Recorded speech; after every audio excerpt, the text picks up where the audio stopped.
What is going on today, guys? Hope you guys are doing well. Today, I just wanted to talk about why it's not always your problem.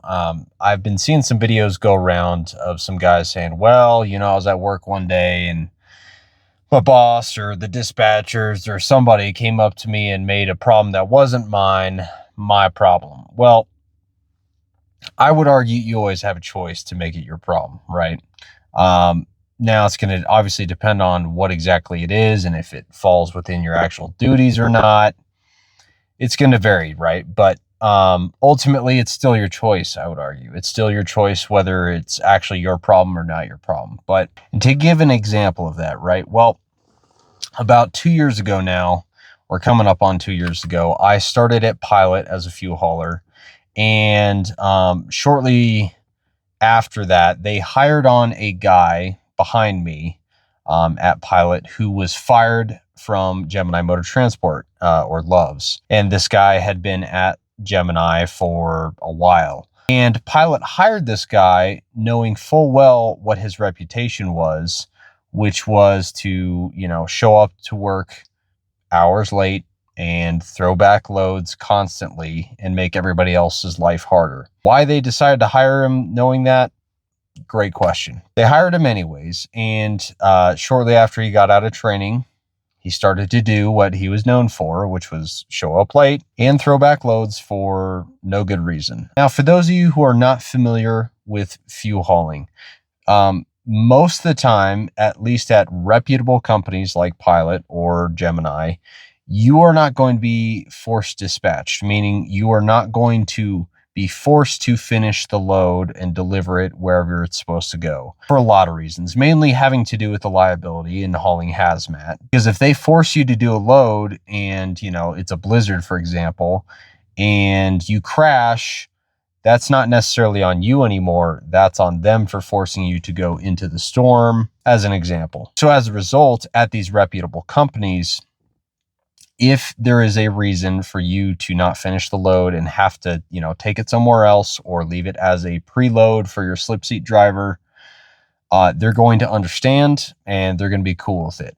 Now, this particular person, as I'm sure others do as well, who got fired from Loves, more or less gamed the system. He would throw back loads on the basis of, there's bad weather coming and I can't finish it because I don't feel safe to do the load, and it didn't matter the reason. He would just throw back the load, and dispatch would then call me up and call everybody else up on night shift to help try and pick up his slack.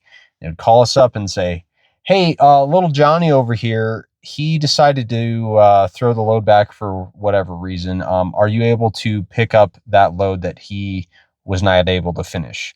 And I would say, and I don't think there was actually ever a time that I actually could pick up his load because we were slammed. Like, Pilot was super busy all the time, or at least my time at Pilot was, to where, especially on Saturdays and Sundays, I would volunteer to come in early anyways, and do a 14-hour day both days. And then I would do 12-hour days pretty much the rest of the week. So I was already doing 63, 64 hours a week. I didn't have time to pick up extra loads vast majority of the time. And so I would say, yeah, no, it sucks. I'm sorry he threw the load back, but I literally can't do that.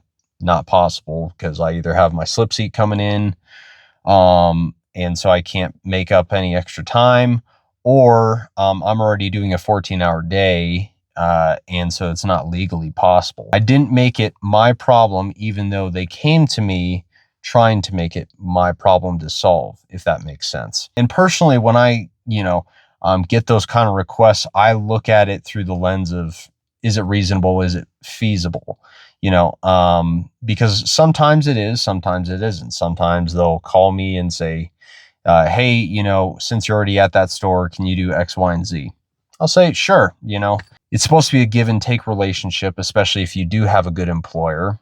They scratch my back, I'll scratch theirs. And so I don't mind doing stuff like that, especially if it is reasonable and or feasible to do. Again, stuff like that, hey, can you pick up that extra load?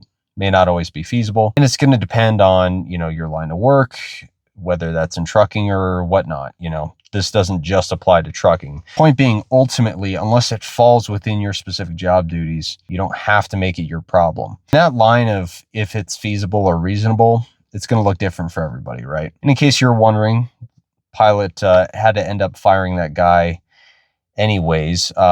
Shocker, I know. Because of a multitude of reasons, not just because he was coming in late or threw back loads. But point is, just because they come to you and try to make something that's their problem your problem doesn't mean it is, and doesn't mean you have to say yes to it. That's pretty much it for this video. If you guys disagree with me, you can put it in the comments section down below. Or if you want me to do any other topics in any other videos to cover, I can certainly do that. Put that down there as well. Otherwise, if you like this video, please like and subscribe. I will see you guys on the next one. Take care. God bless.